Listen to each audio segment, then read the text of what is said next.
Yes बेटे, हमारा second chapter चल रहा है पीपल एज ए रिसोर्स, संसाधन के रूप में लोग, जिसमें हम लोगों ने सबसे पहले इसका ओवरव्यू जाना था, फिर स्टोरी ऑफ शकल की जानी और विलास की। उसके साथ साथ हम लोगों ने जो economic activity by man and women को भी किया। अब उसके बाद है क्वालिटी ऑफ पॉपुलेशन की। पॉपुलेशन की क्वालिटी किससे पहचानी जाती है कि कोई भी पॉपुलेशन किसी भी कंट्री के अंदर, पॉपुलेशन के अंदर क्या क्वालिटी है, उसकी एजुकेशन से और उसकी हेल्थ से। और एजुकेशन से कि एजुकेशन किस टाइप से मिल रही है, गवर्नमेंट का उसमें क्या रोल है, क्या सभी बच्चों को एजुकेशन मिल रही है, सभी लोग लिटरेट हैं। तो इन सब चीज़ों से हम लोगों को इसके बारे में जानकारी मिली। तो किसी भी कंट्री के लिए कोई भी पॉपुलेशन तभी रिसोर्स बनती है जब वहाँ का लिटरेसी रेट अच्छा होता है, यानी वहाँ पर जो है ज़्यादा से ज़्यादा अच्छी पॉपुलेशन होती है, वहाँ के लोगों की हेल्थ अच्छी होती है, उनकी लाइफ एक्सपेक्टेंसी अच्छी होती है, स्किल फॉर्मेशन जो होती है वो भी काफ़ी अच्छी होती है, लाइफ एक्सपेक्टेशन, जीवन प्रत्याशा। तो अब आ जाता है हमारा टॉपिक हेल्थ का, जो कि हम लोग का नेक्स्ट टॉपिक है आज के लिए।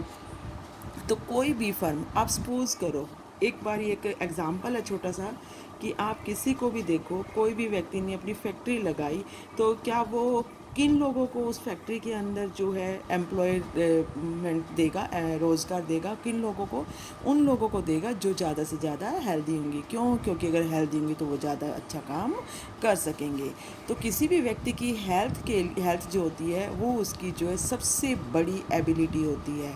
और हेल्थ जो है अगर अच्छी है तो हम सभी काम बहुत ही अच्छे से कर सकते हैं, और कोई भी ऑर्गेनाइजेशन जो है बहुत अच्छे से जो है वर्क कर पाता है।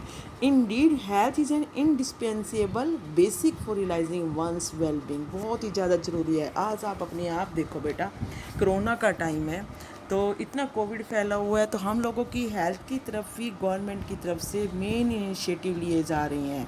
बार बार आप देखो, हर जगह पर किसी भी हॉस्पिटल में चले जाओ, चाहे वो प्राइवेट है चाहे गवर्नमेंट का है, चाहे कहीं भी क्यों नहीं है, उसके लिए हमारी हेल्थ को ही इम्प्रूव करने की कोशिश की जा रही है।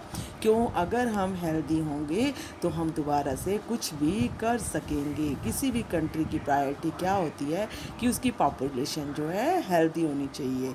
और हमारी जो नेशनल पॉलिसी है उसका मेन पर्पस भी क्या है? हेल्थ केयर को इम्प्रूव करना, फैमिली वेलफेयर को अपनाना, लोगों को अच्छे से अच्छा न्यूट्रिएंट्स खाना देना, जिससे कि उनके अंदर जो किसी भी टाइप की कोई भी प्रॉब्लम ना रहे। और लास्ट 5 डिकेड से इंडिया के अंदर जो इसी टाइप से किया जा रहा है कि हेल्थ से रिलेटेड जो इंफ्रास्ट्रक्चर है, हेल्थ से रिलेटेड जो भी सारे सामान हैं वो सब ज़्यादा से ज़्यादा अच्छे से किया जाता है, ताकि प्राइमरी, सेकेंडरी और टेरिटरी सेक्टर जो है गवर्नमेंट का, उसमें वो डेवलपमेंट हो सके। तो इसका मेन मेजर क्या है कि इसी की वजह से जो लाइफ एक्सपेक्टेंसी बढ़ गई है हेल्थ अच्छी होने की वजह से। लाइफ एक्सपेक्टेंसी क्या होता है बेटा? ये आपके 2-3 वर्ड आ रहे हैं यहाँ पे, death rate, birth rate, life expectancy.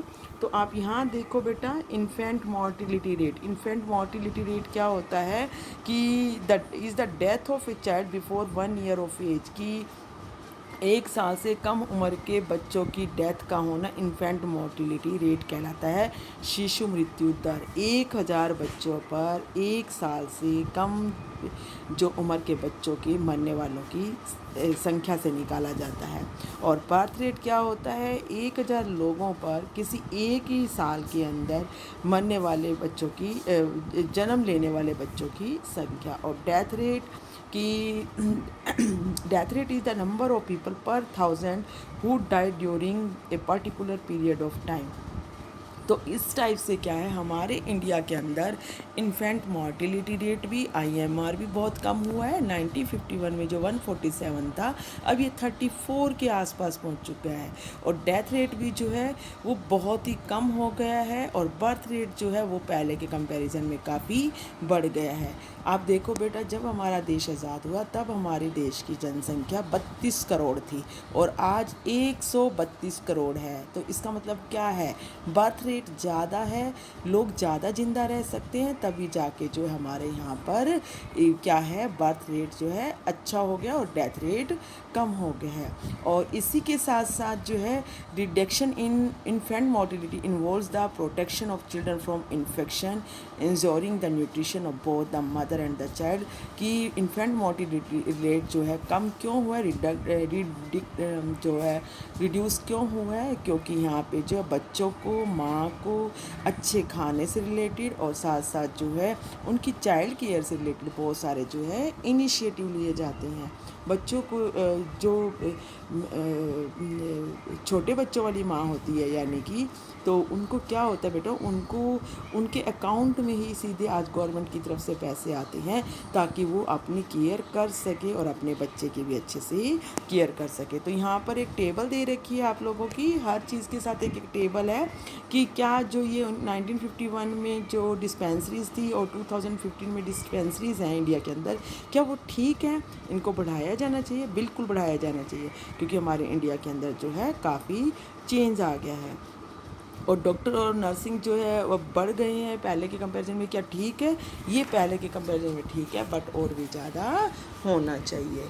ऐसे ही करके हमारा ये पूरा का पूरा डाटा दे रखा है। SC, PHC और CSC। बेटा ये क्या है, हमारे जो प्राइमरी हेल्थ सेंटर और कम्युनिटी हेल्थ सेंटर इनसे रिलेटेड है कि 2013 में हमारे कम थे, फिर 14 में और ज़्यादा हुए और 17 में और भी ज़्यादा हो गए। डिस्पेंसरी और हॉस्पिटल्स जो हैं, डिस्पेंसरी और हॉस्पिटल्स वो बेटा जो हमारे गवर्नमेंट वाले वो यहाँ पे टोटल काउंट किया हुआ है। अगर हम प्राइवेट वाले को काउंट करें तो बहुत ही ज़्यादा हो जाएंगे। तो गवर्नमेंट की तरफ से हमारी डिस्पेंसरी और हॉस्पिटल इतने हैं और बेड्स जो हैं वो ये दिखा रखे हैं और डॉक्टर जो है हमारे रजिस्टर्ड डॉक्टर और मेडिकल काउंसलर्स जो हैं वो ये दिखा रखे हैं और नर्सिंग और पर्सनल ANM, RNM, LHV ये सारे बेटा हमारे यहाँ नीचे दे रखा है। Sub centre, SC sub centre और ऐसे ही करके हमारे जो यहाँ आपको नीचे दिखा रखा होगा ये LHC, आप ध्यान से देखो, लेडी हेल्थ विजिटर्स और ऐसे ही आप लोगों के RN और RM, रजिस्टर्ड नर्सिस और रजिस्टर्ड मिडवाइव्स, ये सब के नाम है बेटा। तो ये सारे के सारे जो है जितने हैं हमारे आज के टाइम में कंट्री में ये अप्रोप्रिएट नहीं है, क्योंकि हमारी कंट्री की पॉपुलेशन बहुत ज़्यादा है, तो ये और भी ज़्यादा होना चाहिए। इसके साथ साथ आप ये बहुत ध्यान दो कि हमारी कंट्री के अंदर टोटल 381 मेडिकल कॉलेजेस हैं और जिनमें से 301 डेंटल कॉलेजेस हैं, लेकिन ये ज़्यादातर किस स्टेट के अंदर है? आंध्र प्रदेश, कर्नाटक, महाराष्ट्र और तमिलनाडु के अंदर ज़्यादा हैं। यूपी है, बिहार है, उड़ीसा है, इन स्टेट्स के अंदर कम है। हमारी हरियाणा के अंदर भी हैं बेटा, आप सबको पता होना चाहिए। रोहतक का जो है ये कॉलेज PGI है बेटा, ये एक तरह से मेडिकल कॉलेज भी है और हमारे यहाँ पर जो है ये बहुत बड़ा हॉस्पिटल भी है गवर्नमेंट की तरफ से। और ऐसे ही आप सबको पता होगा कानपुर के अंदर ये गर्ल्स का जो है गर्ल्स के लिए एक कॉलेज है बेटा, जहाँ पे बच्चे जो है MBBS बन के निकलती हैं, यानी कि इतनी बड़ी, और इससे छोटे तो होते थे MBBS में भी इनमें एडमिशन होता है। तो ऐसे करके अगर हम इन सबको, आप एक बार इन क्वेश्चंस को देखना, आप समझ जाओगे कि कैसे करके जो है हम लोगों को इन सारी चीज़ों की ज़रूरत है। ना तो जितनी डिस्पेंसरीज हमारे यहाँ पे हैं या हॉस्पिटल्स हैं वो हमारे यहाँ पर अप्रोप्रिएट नहीं है। अगर आप अपनी एरिया में देखते हो तो आपके यहाँ पर जो है एक ही हॉस्पिटल है, सिविल हॉस्पिटल है ना, सबको पता है, और ऐसे ही डिस्पेंसरीज भी होती हैं उसी के अंदर ही, जहाँ पे लोगों को फ्री ऑफ कॉस्ट जो है काफ़ी सारे जो है दवाइयाँ वगैरह मिल जाती हैं।